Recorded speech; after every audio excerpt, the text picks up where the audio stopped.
Yo, welcome back to the Further Your Lifestyle podcast, conversations on lifestyle, passions, and hustles. My name's Chris Furlong, I am your host, and once again, super thrilled to be here having this conversation with you and to continue on from last week's episode of How Do I Get to Live My Big Dream? Now, this was a two-part series, and this is part two, having the conversation with Justin Nolan. And in the last episode, what we did, we touched on the first 4 steps of this process in order to help you live your big dream. And we touched on clarity, really. That's what the first 4 steps was all about, building that clarity, helping you understand what it is you're about to take action on, that you want to pursue, that you want to move forward with. Now, if you haven't listened to that episode yet, I do encourage you, jump on back, go have a listen, because those are the steps that need to happen before the steps that you're about to hear. So I do encourage you, go jump on over there. Now, in today's episode, we are touching on the final steps from 5 to 9 of how to live your big dream, and that is the completion stage. So we touched on a few different things here. Once again, we're getting into a lot of conversation, into a lot of perspective, and into a lot which can come across as quite overwhelming. So if you need to, take the time, take some notes, stop, pause, and just digest it as you need to. But I do encourage you, as we go through this, remember to keep an open mind, and if you do have questions, you can come back to Justin, come back to myself at any point in time, and we're more than happy to help. So let's continue on. So we get into this next phase, which is, I guess you've called it completion, which is, I guess, somewhat, making it happen, executing and moving forward. And the first one that I see is step 5 being, you need to decide on a budget, costs over pay. So let's dabble into that. So what are we talking about here? Yeah. And so one of the first things that I recognize when I look at that, it seems like it's very money driven. But what's cool is both budget and costs and pay can very be synonymous with other things like time, right? Yep. And so to me, when I look at something like step 5, we're discussing our budget for everything, really: time, energy, and money, resources, maybe if we added another category. But the point is, how much do you have at your fingertips in those 4 areas to invest? And what do you expect to pay to kind of get out of that, right? Yeah. And so when we think of something like time first, 168 hours, we all are afforded that in the course of a week, 24 hours in a day, right? 365 days a year, on and on. But the point is, what do you want to sacrifice? Like, if you still want to be able to keep up with every new television show that Apple and Netflix and Amazon roll out, we're going to start having a very small amount of time to play with. And so financially as well, right? If you have that 100 grand in the bank that you were keeping for retirement, but you're thinking, oh, maybe I would be willing to invest in this a little bit. Well, are you going to hire a coach? Are you going to hire a team to market the app that you're coming up with, to market your podcast? Are you going to hire a VA to do some video editing for your YouTube channel so that right from the get, you can play catch up a little bit quicker?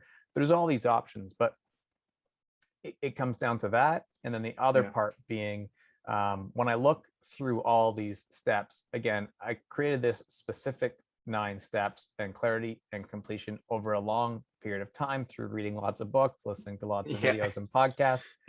When I look at step 5, it reminds me a lot of Tim Ferriss's dreamlining exercise.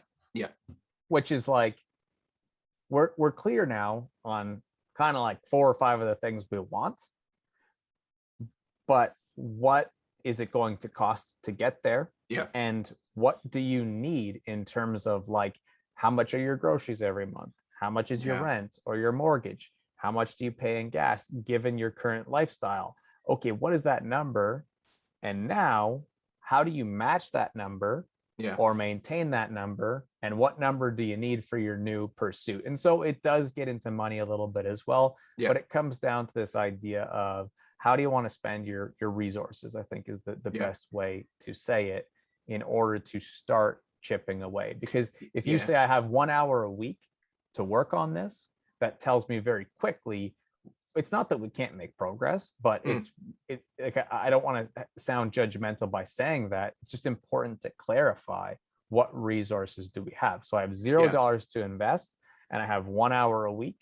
Okay, well, we're probably going to focus on, like, just making the best 30-minute YouTube video we can, plus editing time, because you're doing it yourself, and making an Yeah. episode card, putting the hashtags, and bang, bang, boom. But after 52 weeks, you still have 52 episodes. It's not Yeah. that bad, right? Yeah. You say I have 100 grand and 48 hours a week to invest. Well, that's going to Yeah. change the way we head into step 6. Yeah. This is brilliant, right? I mean, people, this is really, really good, because a lot of the time, and look, there's a bit of right and wrong here, is because, you know, a lot of the time you need to go through the experience, you need to figure out what's working, what's not working. But this enables you, because a lot of the time, like for me, when I started out doing, you know, my running, or my more so my flipping business, I guess, you know, I had some ideas in the back, but I've had to hit the ground running. I've taken in the skills, the strengths that I've got, and, you know, applied it as I go. But I haven't gone into it thinking, well, necessarily how much time. I've got unlimited time, because I'm, you know, taking a chance on me. I've ripped all that away. But whereas I think it's important, if you go through this little process, you can actually, in some sense, it will motivate you to pursue it, because you can say, well, this is the amount of time that I know I have for it. If it is 1 hour, and this is what I can do. And I think that's brilliant, because a lot of the time we get so focused on, like, oh, the outcome that you're looking for, which might be, you know, I want to have 1,000 subscribers, right? And they're like, oh, okay, I'm going to create a video, I'm going to do this, going to do that. And, you know, all of a sudden you spent 40 hours, you haven't done any of your other things, or you haven't looked after your family, you're getting dodgy in your job, and, you know, you're not actually getting the results you want. So all of a sudden you feel overwhelmed and like, this sucks. Whereas if you actually broke it down and said, okay, well, I don't have any money I can put aside, but I do have 2-3 hours that I can do a week to, you know, invest in. And, you know, you focus on, well, what's the first thing that you can do? And, you know, the great example is, you know, you can create a 30-minute video once a week, and, you know, with the content around that, or editing, you know, yeah, it's going to take 3 hours, but at the end of the year, you've got 52 episodes, which maybe you don't have 1,000 subscribers, but you're going to be a lot closer to getting to that goal than if you were trying to just throwing around, having no guide or anything, because a lot of that time you've probably wasted in, you know, trial and error, which in some sense gives you a lot of experience, and it will help you, you know, progress maybe a little quicker as you go through it. But I reckon if you did this is actually going to enable you to probably get ahead of a lot of other people that are, you know, still, you know, running around with like a headless chicken. Yeah, and the other things that come to mind are, for one, you mentioned, like we talked a little bit about budget, and I often think about how, well, you were referencing how things evolve as you get into it, and through trial and error, you see different things. And one of the classic ones for this is, like, when I was in the fitness industry, or helping people more in the life coaching side of things, they're very much the same. But one thing Yep. that I would see a lot of times is, you first meet someone and they're like, well, I don't have any money to invest, but I just Yep. want to pick your brain. And again, I'm non-judgmental. I'm like, okay, that's fine. But I do know through experience now that that money is going somewhere, or they're doing something, and whatever, that's fine. It doesn't matter. I get it. It's not a sales thing, right? Like for myself, like I have enough empathy to understand what they're going through in terms of their own decision making. But like for me, I don't have a big high paying career. I'm not a Yeah. super successful entrepreneur in terms of finances, or monetization. Yet I've spent money on digital art that you know could hire a really good coach. Yeah. So I know what the relative uses cases of money are too. And if you start looking at, again, this is why we talked about budget, right? If you start looking through your budget, you're going to find money in different things. And so that does Yeah. evolve too, because especially when I've kept in touch with people, or they've said, well, can I just really still, like, you know, send you a voice note once a week? 6 months, a year, 2 years later, they almost always come up with the money, but their financial situation really hasn't changed. The only Yep. thing that changed was their mindset, Yep. their willingness to be like, okay, I kind of realized that having support would be helpful, and this is now a more important investment for what I want to do, right? Yeah. In terms of that budget piece.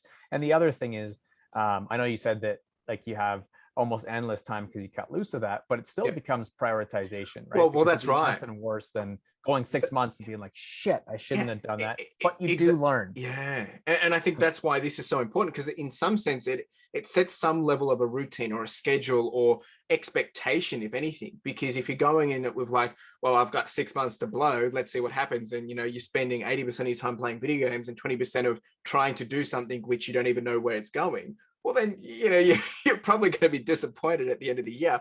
Whereas if you realize, okay, well, I've only got 1 hour each week for 52 weeks, and I've got $100 that I can put it at each week. Well, then you can actually see the tangible outcome of what you've done. You might see that, okay, I've sunk $5,200 and I've got nothing in return, but hey, I've learned a lot. So you actually have got something in return.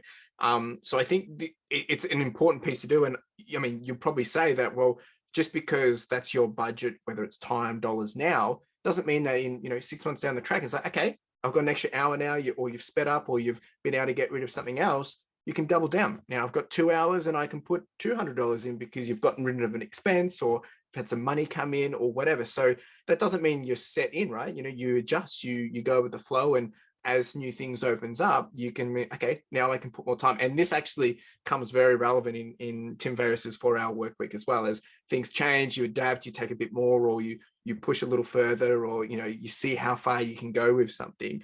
So I would encourage people to go check out the 4-hour work week if you haven't. But okay, so you've decided on the budget around costs, time, all that jazz, and we've gone into that in quite detail. I love this part. This is probably my favorite part so far.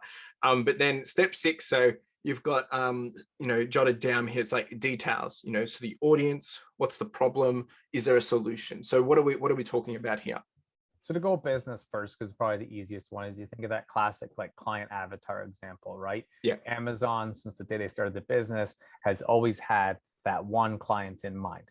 They've scaled to serve, half of the world, but they've always, through all their different product lines, chosen a target audience, a target avatar, a client that they're trying to reach at if they chose their ideal one person. Yeah.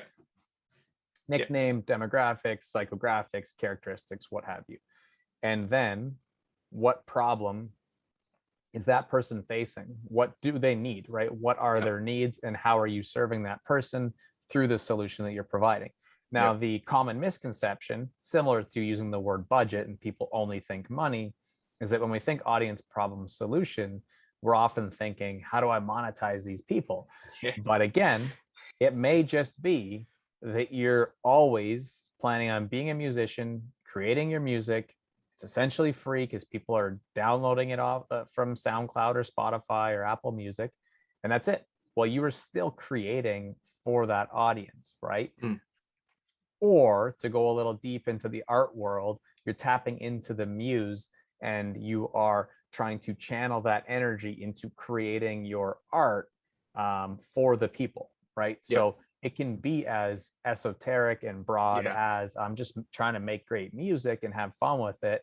But you still really are creating for those people. If you were building, if one of the goals became to build an Instagram page, okay, well, who are you targeting? If you're a mom blogger who talks about cleaning, okay, well, now we have a target audience. What types of things do they want to see? And I think somebody who really, when it comes to this step, I learned a lot from is Pat Flynn. He wrote the book, How Will It Fly? He's done a lot of online courses and different things. He's got a good podcast, Smart Passive Income. He's really one of those people who has a solid strength in micro or macro, saying, okay, who's my target audience and how do I make sure that I'm asking them what their needs are so that I can serve them? Doesn't matter if it's a podcast, a book, or a course, or anything else. You're making a t-shirt. You're tapping into who are the people I'm serving, what am I providing to them, and what do they need? Yeah, no, I love Pat Flynn, big fanboy. He's got amazing stuff. But no, you're exactly right. And I think going through this and understanding it, especially around, are you trying to monetize it? Are you just doing it because that's what you want to try and do? I think is very important because it helps set the expectation in yourself as well, right? Because a lot of the time we're thinking, oh, we're going to go out there and make this difference, or, I want to be earning this much. And then when you're not earning it, that's when you get deflated. And you think, what am I doing this for? This is pointless. When really, you've got so focused on the money and you've stepped away from the passion behind it. And, of course, we all, you'll be great to be able to have the money coming in, doing the things that you love because you never work another day in your life. But the reality of that is it's not happening overnight. And it might not even, if you go in with the intent of maybe not to make money, it kind of gets rid of that pressure, and the money might come eventually, it might not either. And I think not having to have that expectation just, makes that a little bit more to, I guess, digest. Whereas if, your intent is going, there's like, I want to be making $1,000 a week or a month or whatever, well, then that's great. You want to put that into it. And that's how you can kind of evaluate, have some KPIs and see how you're progressing. So I think that's super important. But yes, audience, problem, and solution. This is always quite hard, but you've given us a very high level view of that. And I think this part can get a little overwhelming because sometimes, and I think I want to get clarification from you, this is probably a good spot to be bouncing with other people, right? Because a lot of the time in our head, we think, oh yeah, my audience is this, this is what I'm solving, when that's just in our head. But when you actually play it back to someone else or a broader audience, they think, oh, well, actually, if I was in this show, this is what I would want. And you think, oh, and you kind of miss, where you're trying to go. So would you agree this would be kind of a spot where you want to be getting that, insight from, whether it's the 5 people you surround yourself or the people that's keeping you accountable? Yeah. What's your thoughts on that? Yeah, for sure. One of the biggest, I won't say mistakes, because again, we're always learning and evolving, but one of the things that people will often do is they get feedback from the wrong people, right? Yeah. And it may not be bad people, just to clarify. They ask their brother if what he thinks about something that he has no interest in, right? But they ask them because that's just a person that they naturally think they could get feedback from. And this is especially true in like the idea of making clothing or art or something, right?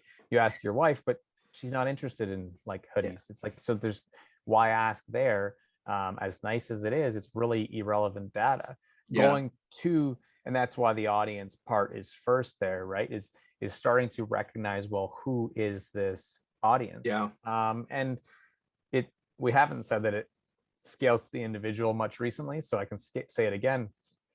Whether it's a company or a person, it is about reflecting on that, because for some people it is going to be pretty cut and dry and straightforward who that audience is. If you're teaching power skating lessons, you're going to identify that hockey players and their parents are kind of your target audience pretty quick, or people who do skating, to put it bluntly. But if you are just like, I don't know, I want to make a YouTube channel, that's where you have to go back into those conversations. Have conversations with people online, surveys, all the classic ways of asking and getting feedback over the first days, months, and years of creating this YouTube business, to figure out, well, what does serve people. And I also feel that it's important to point out that doesn't necessarily, again, back to our ambitions. What's the ambition that we're mapping to? And that's what's going to be perfect heading into step 7, reverse engineering, is that whatever you're mapping to in terms of an ambition is the most important thing. If specific subscription growth of a newsletter or a YouTube channel or a podcast is the priority right now, then you're going to have to start looking at more like those key performance indicators, and at least adding an app like TubeBuddy or something that can help with analytics, and saying, okay, well, whenever I put out a video about jewelry, it just completely tanks. But when I do it on fitness, like it's like up 80%, and starting to ask those questions and then evolving your content to fit it, and looking at the evidence. But I'm a big fan of, and we said this right off the top, that we're doing all of this to live the good life, so to speak, right? To have mental health and to enjoy and have meaning and purpose. So for me, I know that success with my podcast or YouTube channel will always come second to the creative. And I used to, and people almost talked me into believing that was because I was scared of trying to make money or grow the business side of things. Now I have the wisdom to realize, no, that's not the case. I just want to create these things, and it's not ego driven, right? It's like it's that I know that this is what I want to create, and then within that it'll take longer, but it'll succeed. And for me, that's worthwhile. Plus you're learning so much as well, because we kind of touched on it, you don't have this expectation to be rolling in the dollars, so that's gone, right? So as long as you're getting the content out, you're feeling good, you're learning, you're growing, you're experiencing it, you're learning skills, for the editing, or what works, what doesn't work. So if anything, you just create, it might be a bit more of a slow burn, but over time, how you define that success of it. Was that actual, you dropping 52 videos, was that successful? Well, look, maybe you only got 1 view per video, but on the other side is you've come out, you've learned so much, you now know how to edit, the content that's working, potentially an audience, and now you can potentially direct it in a different way or double down or, execute better, because that would be the success from it. You've learned so much, right? And I think sometimes that fresh perspective of helping us understand, well, what are we actually trying to, I guess, achieve? Or if we reverse engineer success, because yes, success leaves clues, but one person's success isn't necessarily the success we're chasing either. So I think making sure we clarify that as well is very important, because, and it really does, it comes down to setting that expectation. What are you trying to achieve, or what are you identifying as success before you start chasing it? Because if we use Pat Flynn, for example, the guy's brilliant, entrepreneur. He's got so many different things happening, whether it's a product, he's got his courses, he's got his podcast, he's got his YouTube channels, and all these other things we probably don't even realize. Yet are we trying to say, I want to be Pat Flynn again? Or is it kind of like, oh, I just want to be able to do, a 10th of that, and then I'm successful, kind of thing. So I think that's super important. But I mean, yeah, success leaves clues. So reverse engineering, understanding what we want to be able to achieve is going to be key. But just before we jump on to the next thing, I just want to clarify here is, have you found that this part can be a little, I guess, overwhelming, or have people experienced that? Because I think unless you're really actually breaking down what that success is, sometimes you think, oh, I want all this, and you can kind of just get, I feel like it can get a little fluffy sometimes. Do you have any thoughts on that? Yeah, in terms of the overwhelming piece, I think every one of these steps can definitely be overwhelming to different people at different times. With the idea of audience, problem, solution, the reason why I named my handle Just Tries was because I wanted it to be a symbol of the fact that we don't know until we start taking steps and reevaluate, big or small. A lot of times you see in sports that people talk about, golf is a perfect example, because the golf athletes are just, spectacular and so much better than the number 2% to 98% in the world, right? Like that top 1% is so separated from the rest of the world in that sport. Yet they all have a bunch of coaches. Fighting's a similar one in the UFC, right?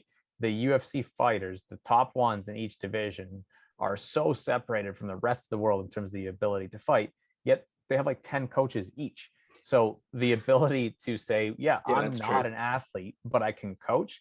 This is a perfect example for me of doing something like building a podcast, building a business, starting a YouTube channel, where sometimes you can coach better than you can be the practitioner, the player, the athlete. Yeah, that's true. Right? And so this is a perfect example for me when we talk about this idea of clear-cut deciding on audience, problem, solution, reverse engineering that success, and saying, okay, well, what content should I create? Like if you want to build a business selling textbooks, we would be able to establish that and figure it out very, very quickly. Again, for me, myself, I'm not doing those things. I have content up there from my podcast. I have random stories of being a dad and hanging out. These different sort of elements for myself, because I just want to create that way. But for somebody else, we would go super niche and we would target. But back to the original question about it being overwhelming, I think it certainly is, only if we're feeling like it's sort of an end game, right? I feel that a lot of people see people's success. Pat Flynn's probably a tremendous example, because they don't see the other 20 courses that flopped. That's right. That's true, right? And I think that's why I wanted to clarify. And I think it does come back to this whole expectation setting as well, right?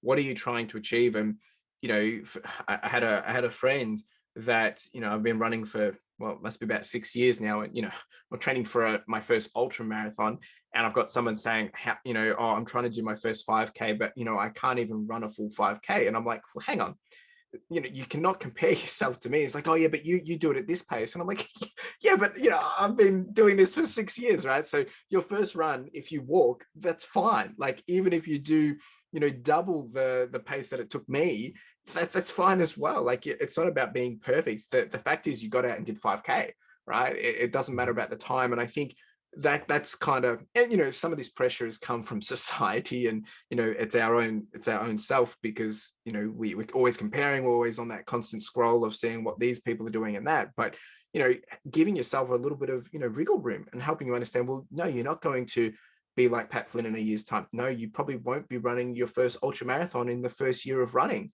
There's so much to learn. But some people might, they might be successful. And you touched on this before, that some people have taken a year to get to where they are, and they're the biggest hit in the world, where other people might take 10 years and then they're the biggest hit in the world. So helping you just have that, I guess, appreciation and being a little humble about it at the same time, is don't put that pressure on yourself, because it's not fair. Plus, I think other people get frustrated by it, because here you are saying, I'm trying to hit, well, this is me, I can speak about this, because I'm trying to hit a big goal with my reselling, and I'm nowhere near it, but I've actually done quite a lot, which is probably 10x than what other people have done, and they've been working harder than me. So I should not be complaining. And I think bringing that perspective into play goes further than just complaining about, oh, I'm not good enough, and you haven't even put a lot of time to it yet.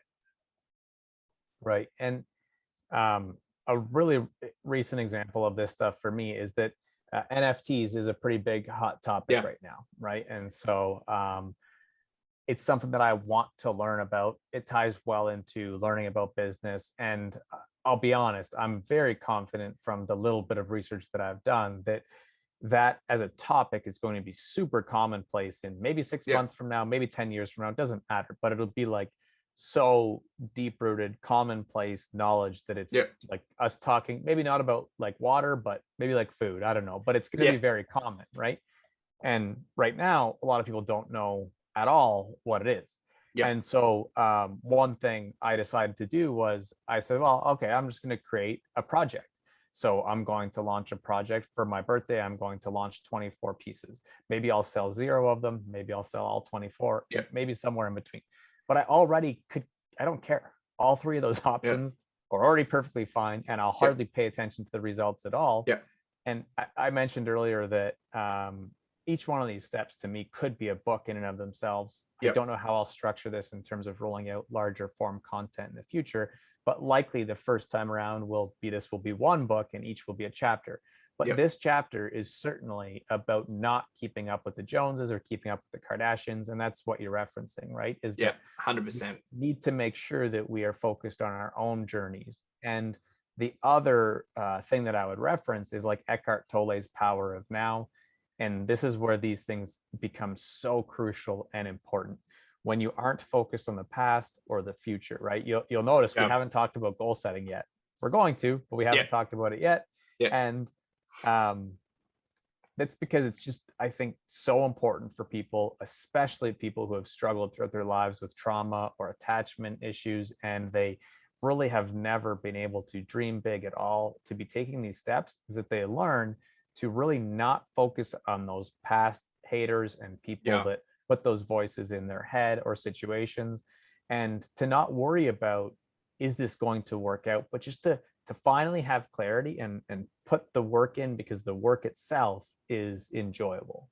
It's we could dive into so much of this, but we're trying to not overwhelm people with all the information. But no, it's very true, right? And I think it really comes back down to that, the expectation setting, and not trying to go into this to be the best, but just be the best version of yourself, right? Because that's completely different. So we've got 2 more steps, step 8 and step 9. Now, step 8, it's probably one which I think some people would love this and some people would struggle with it, and it's systems, habits, and feedback, right? And I'm a routine junkie. I love this kind of thing. I love being able to have systems, but at the same time, if I'm not willing to adjust and reprioritize, then it can also be a weakness for me, because I like routine. I like the same thing. So I think there's some great conversation here. So step 8, systems, habits, feedback. What are we talking about here? Well, just to quickly jump on that idea of not wanting to be too deep rooted in any one system, I feel it's really important to reevaluate. And for people will often ask, well, how often should I reevaluate? I personally have found that quarterly is reasonable, 4 times a year, Okay. to reevaluate those systems and habits. But what we're essentially talking about is the fact that, and this is so fun to learn, it's crucial really to learn, is that any of these people that we've talked about succeeding, whether it's hobby or passion, doesn't matter, because or hobby or job, it doesn't matter. Because let's say it's just hobby and you want to get good at painting. Well, you could go 15 years trying to get good at painting and you don't feel you're any better than you Yep. were 15 years ago, or writing, or doesn't matter, anything, Yep. singing, like just you could list everything, right? Yep. And so we know it wasn't the fact that you didn't have at least 20 minutes a week over the course of 15 hours to work on your passion. There's Yep. something else getting in the way.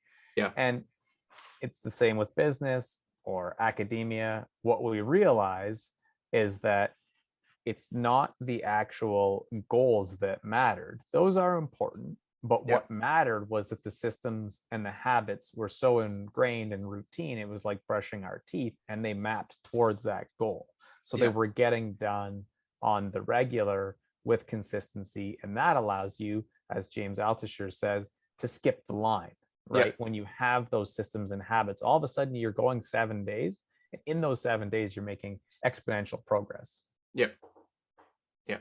Yeah. Now it's I've struggled with, because like I said at the start, the routines has been really great. Systems I love, but sometimes it's kind of, you don't want to be ending up in that position. Well, sorry, you might be, it might not be. It's a bit of both, but it's like when you drive somewhere and you get to there and then all of a sudden you realize, wait, I don't even remember driving here. You've been driving for 30 minutes. So that can be a good thing and a bad thing, because depending on what's happening passively through that 30 minutes or hour, or however that time is, it could mean that you're just brushing your teeth, you're just doing it routinely, but you're not actually getting into the crevices, you're not getting out all the gunk, the stuff that you need to be cleaning.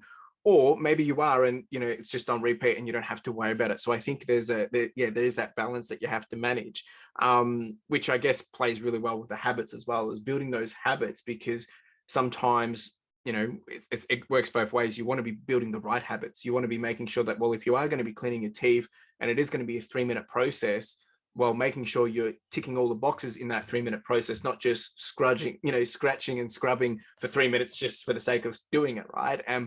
And because that's what builds a good habit and a bad habit, right? So then I think people can help, I think people can understand this, but then with feedback, right? So where do you start? And I know you touched on it, trying to do it quarterly or 4 times a year or whatnot, but how do you bring in the feedback? Is it a matter of, once again, reaching out to other people, or is it trying to, when you're building a system, when you're building a habit, of putting in KPIs or something that you can play back to? Yeah, either or. I think qualitative and quantitative data both help, and just recognizing more as a concept that the first two, systems and habits, are really going to be the only way to map towards that ambition. I think I Yeah. referenced Billie Eilish a couple of times when Yeah. we brought up music.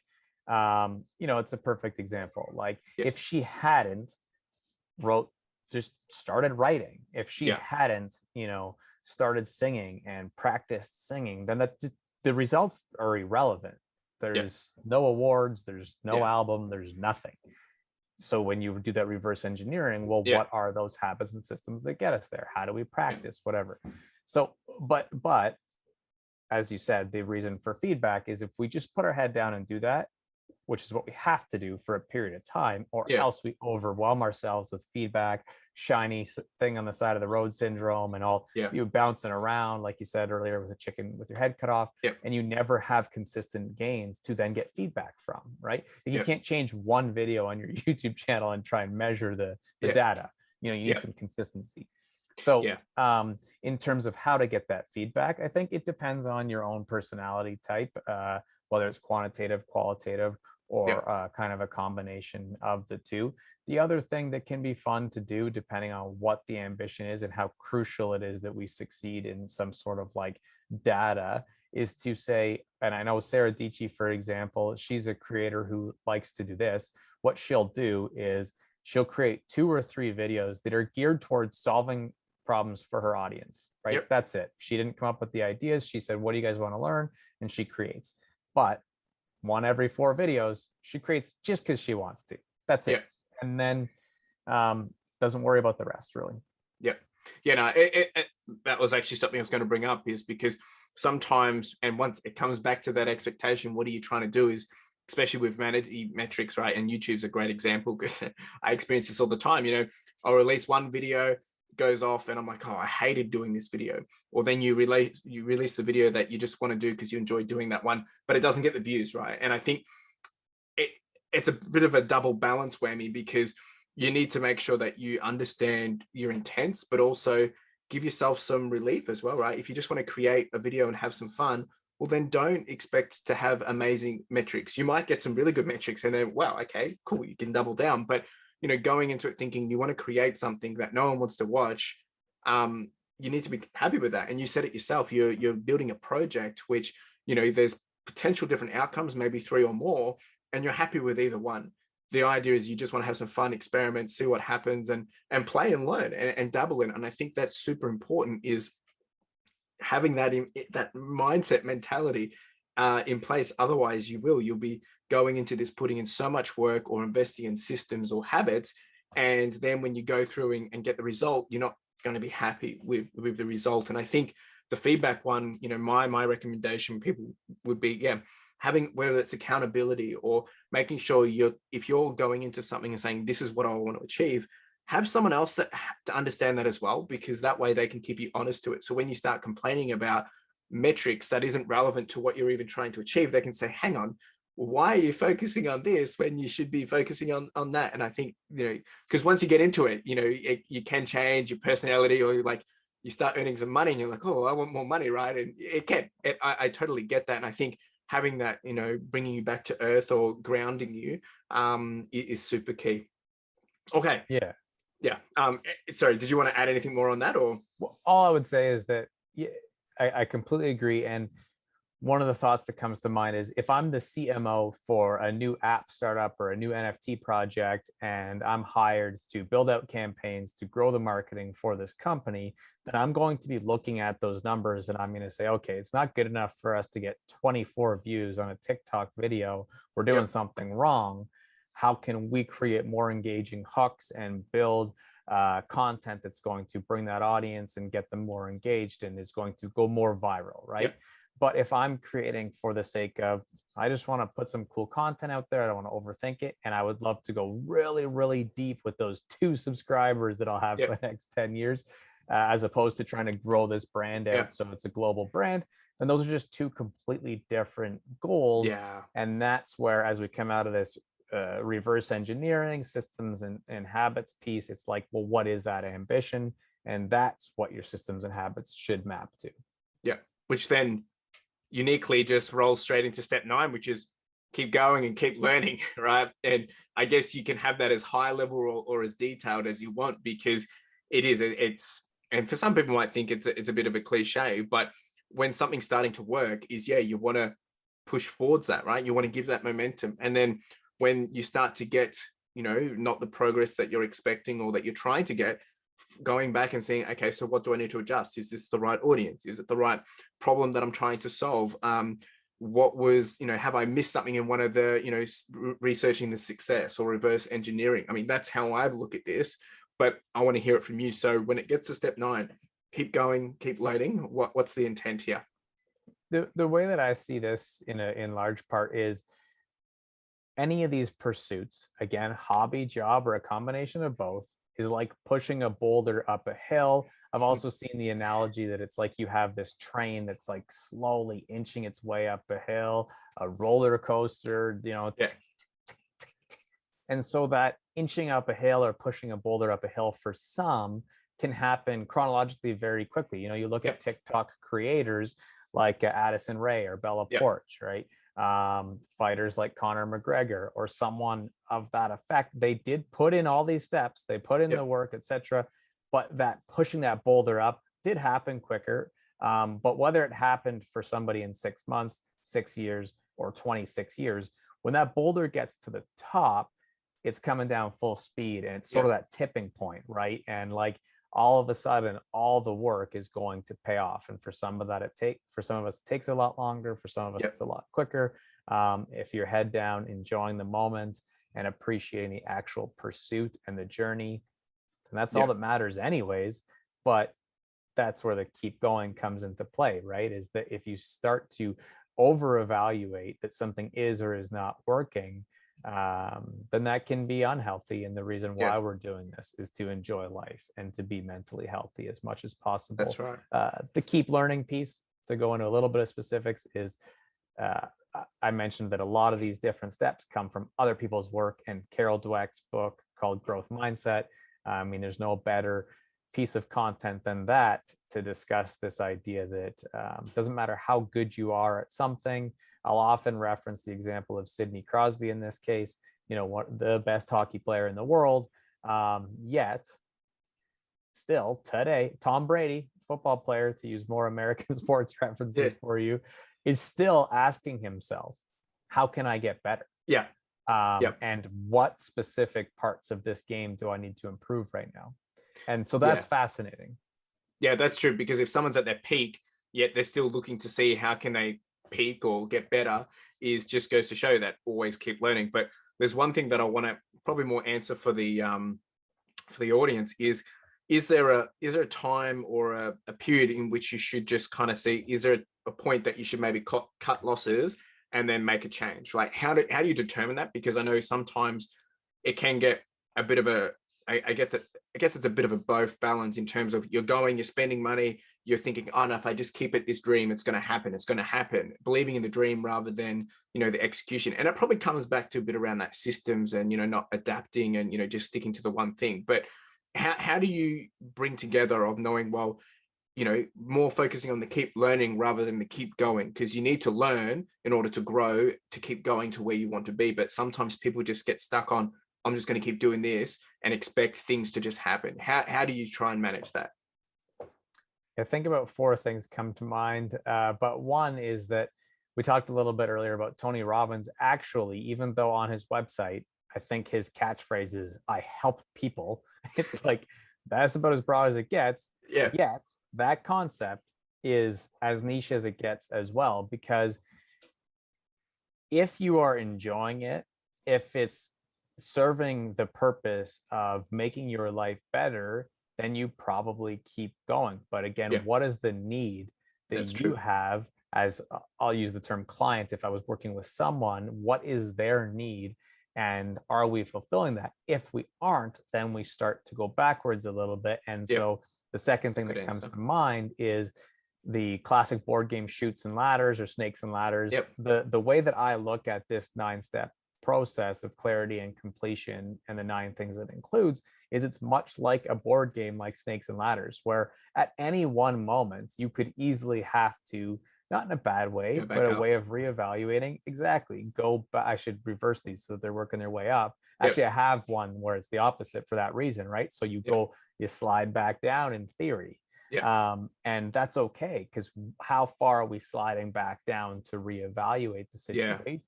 Are we going all the way back to like, we need to start dreaming again because like we're just like, we hate music now and we're Yeah. done with it? Or is it like, as you mentioned, money, for example, right? Like you start to be like, I'm still not making any money, and I've been Yeah. shelling out $500 a month for this business, and it's 3 years in. Okay, well, maybe we go back to budget. We need to go back and get a part-time job, or Yeah. drive Uber, because you can do some research while you're driving, or like whatever. It doesn't matter. But we just go back down that process and look at, well, where do we need to re-enter these steps? And the other thing too that we didn't talk too much on, but I think is important to at least point out before we wrap, is that before all of this, Yep. I always tell people that this comes third to making sure that you take care of your self-care first, including your spiritual, your mental, and your physical health. If you can do that, then you make sure you can take care of your relationships, friends, family. If you can do that, then we go start working on these 9 steps. And so it kind of goes back to the fact that if you are taking care of your self-care and your relationships, then Yeah. these 9 steps, not to get too philosophical, but they're not that big of a deal, whether it's work or hobby. Yeah. It's like, It's a life's good short. point. There's cliches. Like, it doesn't matter anyway. So scrap them all together because it's not serving you, and let's start again or re-enter somewhere else. Yeah, because if you don't have, it's if those things aren't in order, well, then I can even see that people would be getting to step 5 and thinking, oh yeah, I'll just give up that, or I won't go to this game, or I won't spend that time with my loved ones, or I won't do my fitness, and I'll, just work on this, and you start to, compromise and things like that. So I think that that's a super important thing. It's kind of like that kind of funny joke where it's like, before you get a pet, you need to manage a house plant. Before you get to have a kid, can you even manage a pet? But in some sense, it's the same kind of idea. Is like, well, if you can't look after yourself, if you can't even look after your relationships, how are you going to be able to look after something like this? Because the potential of this can be quite big, right? And ideally it will be life changing, right? So there's a lot of responsibility in doing that. Yeah, it's quite overwhelming when you look at it from that perspective, but the idea is that it's not to make it overwhelming. So if you've got those other things in play, then this somewhat isn't going to be that overwhelming in terms of, I guess, bringing this pressure or fighting or competing against yourself or loved ones. Yeah, absolutely. And one last thing that I could really add that's important, is that at some stage it's important to add that idea of having a mentor. I think you brought it up Yeah, maybe on stage 6 or 7, but I did reference in step 1 that having somebody who's a caring, supportive person yeah, is important to go through all these with. Um, yeah, each level to me is important. Having a hero, meaning it's the sort of like biggest person that you look up to in this space. You want to be an actor and you look up to Will Smith or Matthew yeah, McConaughey, right? And you maybe don't meet them or ever have them directly mentor you, yeah, but that's kind of like your North Star person yeah, that you appreciate and you look up to, thriving to be somewhat like, yeah, not because you're trying to keep up with the Joneses, but because that's your sort of inspiration, your motivation.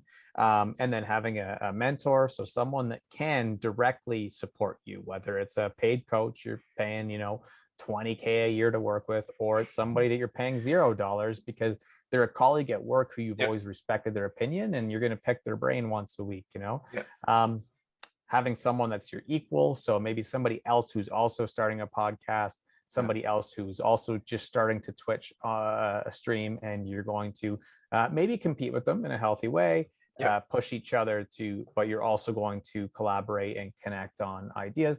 But then this is one of the classic things that I see people get wrong too, because they wait so long to put themselves in a teaching position. And this is a very sneaky but that's true. valuable tip to this just keep learning mindset, is that you need to put yourself in a teaching position as soon as possible.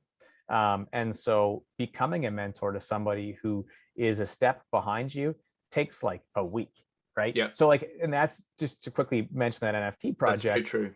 As of November, I guarantee people are going to be calling me and asking me a ton of questions about NFTs. That's fine. Yeah. I'll let them pick my brain forever. And I'm already thinking. Yeah, well, I've already done it. Like Yeah, last week, a friend called and yeah. was like, "I have no idea, but I seen your Twitter and I have a whole bunch of questions. Can I ask you about NFTs for an hour?" And I Yeah, said, "Yeah, because sure." you're the expert in the circle, and it's easier to talk to someone than to some big person that you might not get a response from. So it's like, well, it just makes sense, right? Because even this is so, it's so important because, and it kind of comes back to that whole run analogy that I said before as well, right?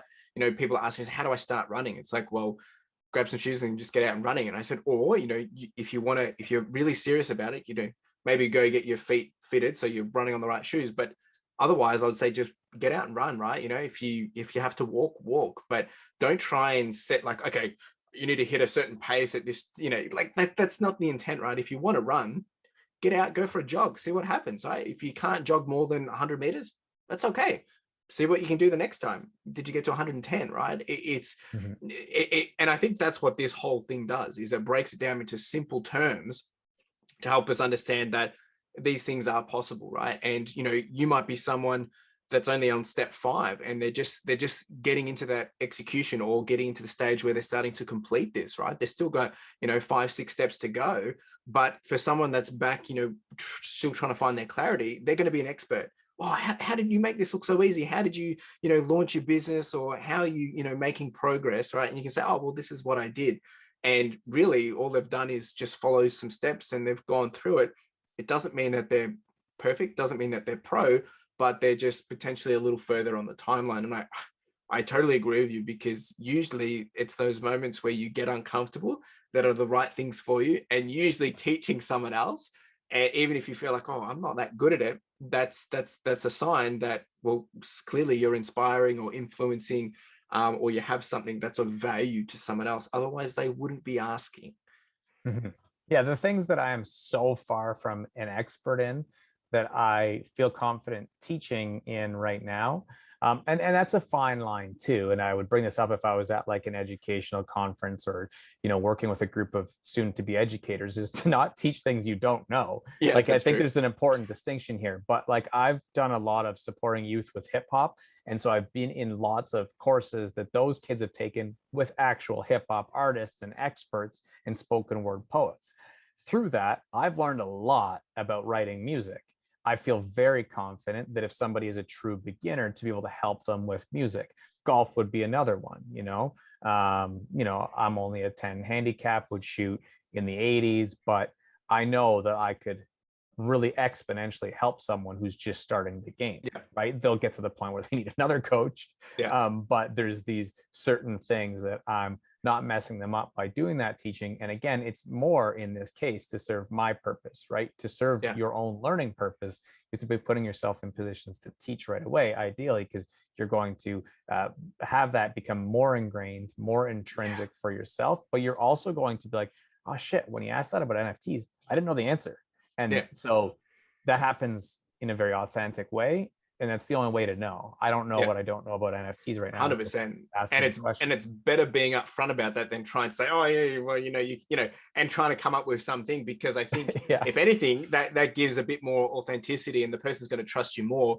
And there's plenty of educators, people in high places, that they don't have those answers, and they say, oh, we'll have to come back to you, right?